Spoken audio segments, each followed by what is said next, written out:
Grand rising, ladies and gentlemen. Grand awakening to all of you. Welcome to the Financial Freedom is Eminence. And as you guys can see here, I've done three picks. These are my three best bets of the week. Now, I'm not really going all that hard this week because, not today because I've been, basically winning a lot of money this week throughout all different sports books. And sorry I've been away for a little while. I've just been busy and all of that with other things as well. But I just want to show you guys the three picks that I think is very, very high probability of happening. Now, the first game is I love the Bengals. I did an alternate line. The regular line is going to say +7, but I did +7.5 just to avoid the push. So I got the Bengals covering the +7.5 because I don't know. I'm just a big believer in the Bengals. I like the way they play. Joe Burrow. Obviously, he has all the confidence. He has all the talent. He has all the tools to make it. To get it. To make it happen. And as you guys can see, the last week Kansas City's secondary has struggled against the Bills, especially when Tyrann Mathieu came out of the game. And the Cincinnati Bengals actually have much better weapons than the Bills do. Believe it or not, they have better receivers, much better receivers. So if they struggled against the Bills, and I know the Bills are a very, very high potent offense with Josh Allen and Stephon Diggs and company, but again, the Bengals, they have more to work with at receiver than Buffalo does. So if Tyrann Mathieu is not going to play again, even if he does play, I expect Joe Burrow to put up some big numbers and torch their secondary. I think it's going to be a very close game. I don't know. I can't call who's going to win. Maybe Kansas City wins because they're home and they've been there, done that. But I like this Bengals team overall. They have a nice running game. They have a nice passing game. Their offensive line is shaky, but it doesn't seem to affect them. They find a way to get it done. Joe Burrow, he's taking these sacks and taking these hits and still getting it done. He still has a crazy passer rating. He's not turning the ball over. And then the Bengals are scoring points and moving the ball. So it's not really affecting them. And they just faced a physical defense last week in the Tennessee Titans and beat them.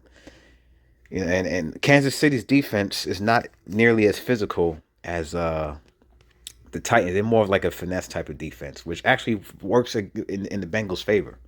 And the Bengals already won their matchup in the regular season against this team like a couple weeks ago to clinch the AFC North. So they have the confidence coming into this game. They're not scared of nobody. I think it's going to be a high scoring shootout, regardless of who wins. And I'm going to leave it at that. And let's go to the next game now. The San Francisco 49ers at the LA Rams. Now, I know the San Francisco 49ers, they've beaten the Rams the last 6 times they've played each other. And they're actually a very, very physical, well-coached football team. Shanahan's a very good, play caller and all of that. And they got a physical defensive line. I'm talking the 49ers, but I don't know. It's hard to beat their team 3 times in the same season. The Rams probably should have won that last matchup against them, against the 49ers last game of the season. They did have like a 17-0 lead, and they had a lead late. The 49ers just came back to force overtime, and they won that game in overtime. And they obviously they needed that game more than the Rams did. But to win another game against the Rams on the road again, I know there's going to be a lot of 49ers fans there. I get that. That's a tall order. This Rams team, they have a ton of talent. They mortgage their future for this for moments like this to get to the Super Bowl, not only to get there, but to win it. You know what I'm saying? Matthew Stafford's playing well. And I think the thing that's going to hold the 49ers back in this game is Jimmy Garoppolo. He's just not.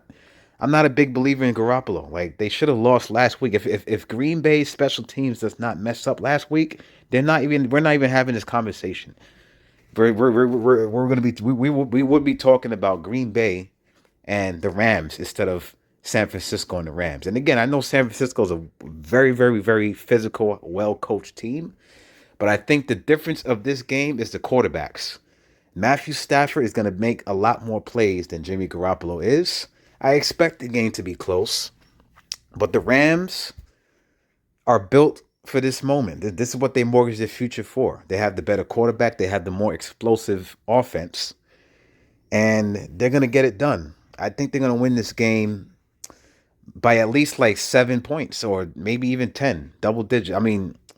Yeah, I won't be surprised if they win this game by 10 points. I really won't. Because I just think Garoppolo, he's been average to below average throughout his entire career, not just this year in the playoffs, but his entire career in the playoffs.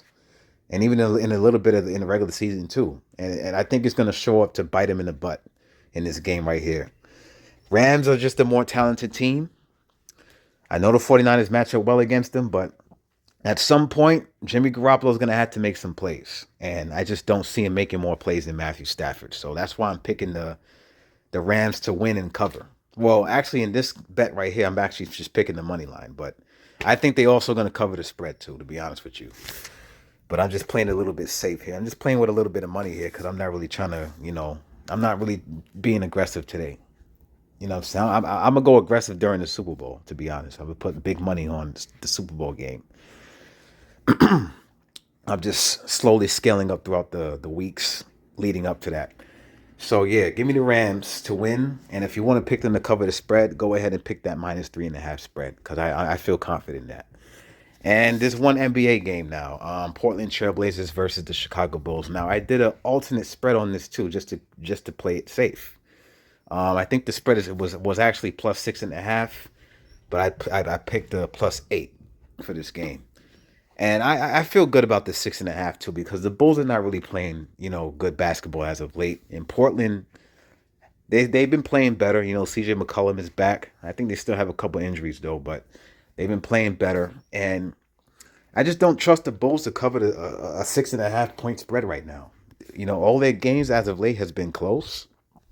Um, they've lost to a couple bad teams already on the stretch, and yeah, they're not playing good basketball.